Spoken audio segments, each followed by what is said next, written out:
Alors, en Outre-mer, les principaux enjeux de l'offre hospitalière sont la coopération sur les territoires.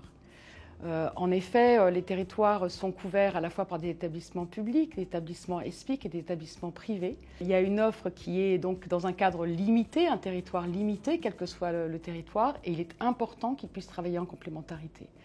Et je tenais à souligner là-dessus qu'il y a un nombre important d'établissements privés. Sur la Guadeloupe, donc, il y a 13 hôpitaux privés sur 24 établissements, ce qui représente une offre importante, qui réalise 76% de l'activité hospitalière du territoire, même 90% pour l'HAD, 75% pour la chirurgie ambulatoire à titre d'exemple. Donc vous voyez le nombre d'établissements, l'importance de leur activité nécessite bien sûr qu'il y ait des complémentarités avec les hôpitaux publics. En ce qui concerne la Réunion, nous avons 19 établissements privés sur l'île de la Réunion, plus 2 à Mayotte, dont un qui vient d'ouvrir en SMR très récemment à la demande de l'Agence régionale de santé Océan Indien. Et nos établissements réalisent 36% de l'activité de médecine chirurgie obstétrique. Ils réalisent 85% du SMR et 45% des soins en psychiatrie. Donc vous voyez aussi l'importance, et cette importance montre qu'il est capital qu'ils puissent coopérer avec les autres établissements. En Guyane, on a 8 établissements et en Martinique, on a 3 établissements. Donc en fait, sur ces territoires qui sont caractérisés par finalement leur isolement, il est important pour prendre en charge donc, les patients qui le nécessitent qu'il y ait des complémentarités entre le privé et le public, entre la ville et l'hôpital. Et c'est d'autant plus important que ça existe bien sûr pour les soins, mais que ça va exister aussi par rapport à la ressource humaine, puisqu'il y a des tensions sur les ressources humaines, sur les compétences médicales. Et en fait, il n'y a pas le choix. Il faut que les gens travaillent ensemble.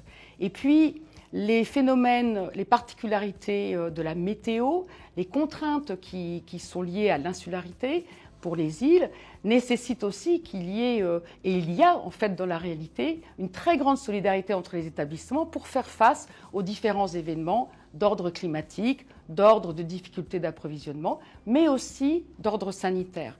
Par exemple, à La Réunion, les maladies qui existent, qui viennent de façon épidémique, comme la dengue ou le chikungunya, font que l'offre de santé va devoir s'adapter avec de l'ouverture de lits dans l'ensemble des établissements, un décalage du programmé pour pouvoir prendre et assumer au bénéfice de la population ces épisodes qui peuvent être difficiles.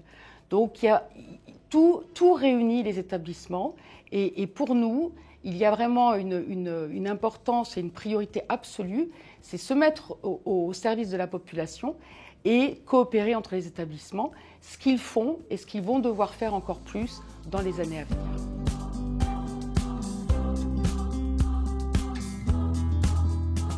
En Outre-mer, il y a des difficultés de recrutement et des problèmes d'attractivité qui sont différents selon les territoires.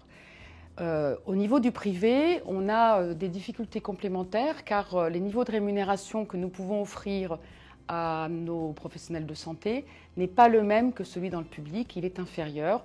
Et à titre d'exemple, sur La Réunion, il y a 53% de différence de rémunération en salaire net entre une personne qui travaille dans le public et une personne qui travaille dans le privé. Pour comparer ces 53%, il faut se dire qu'on a déjà ce phénomène sur la métropole avec 16% d'écart. Donc c'est une difficulté supplémentaire. La particularité aussi, c'est que nous pouvons bien sûr, et nous avons un peu d'attractivité ponctuelle par des professionnels de santé qui font un choix de vie, de venir temporairement s'installer dans un territoire ou dans un autre.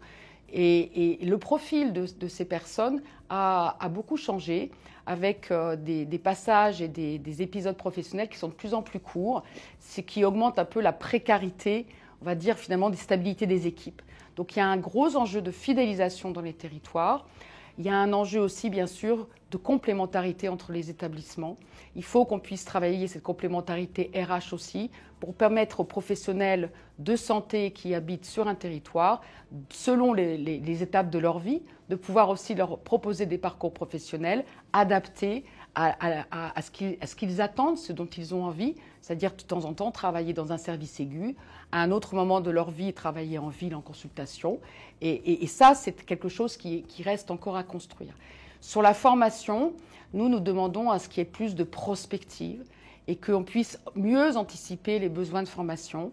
On a beaucoup de besoins de formation qui sont liés au nombre de professionnels de santé dont on a besoin par rapport au vieillissement qui s'accompagne bien sûr d'un nombre de malades atteints de maladies chroniques plus important.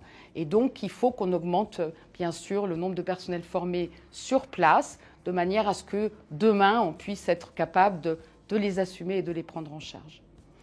Alors, sur cette question d'attractivité, je pense que vraiment le travail avec les agences régionales de santé, très en étroite relation, avec pour nous l'OPCO Santé, qui est implanté dans les territoires, est absolument fondamental pour être prêt pour demain et avoir des équipes stables qui sont un gage de qualité.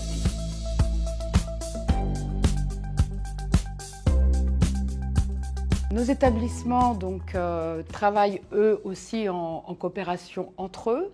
Ils sont très attachés à développer la prise en charge en ambulatoire. Donc en ambulatoire, ça peut être en hospitalisation de jour, en médecine, en chirurgie, dans les établissements ou en rééducation ou en psychiatrie, mais aussi à travailler pour offrir une offre de plus en plus en ville, de manière à développer des consultations, on va dire, délocalisées, le mieux réparties sur le territoire, de manière à pouvoir être au plus près des populations qui vieillissent pour certains territoires plus qu'il y a plus de personnes âgées que dans le reste du territoire national. Et donc, il est important d'être à proximité et surtout d'être en capacité. Et là-dessus, il y a vraiment un travail qui se fait, on va dire plutôt du cousu main, pour que, par exemple, il puisse y avoir un nombre de cardiologues un peu mieux répartis, qu'on puisse aussi essayer de trouver des solutions pour le diabète, pour toutes ces maladies chroniques qui vont augmenter demain. Et là-dessus aussi, la coopération va être un enjeu principal. Donc, sur le vieillissement, même si nous, on n'est pas directement concernés, puisqu'on n'a pas d'EHPAD dans nos structures, il y a un enjeu très important de développer les EHPAD, les hébergements complets, les hébergements de jour, les hébergements temporaires, parce que quelquefois, des personnes restent dans nos établissements alors qu'elles ne devraient pas être dans nos établissements qui sont des établissements sanitaires, mais plutôt être dans des structures adaptées. Donc il y a aussi un enjeu bien sûr de travailler, donc que le sanitaire puisse venir en appui de ces structures d'EHPAD et d'hébergement des personnes âgées, de manière à ce qu'on puisse maintenir le plus possible ces personnes dans leur lieu de vie, plutôt que de les mettre à l'hôpital. Donc nous, bien sûr, on est inclus dans ces réflexions et on encourage nos établissements à travailler sur ces questions qui sont tout à fait fondamentales.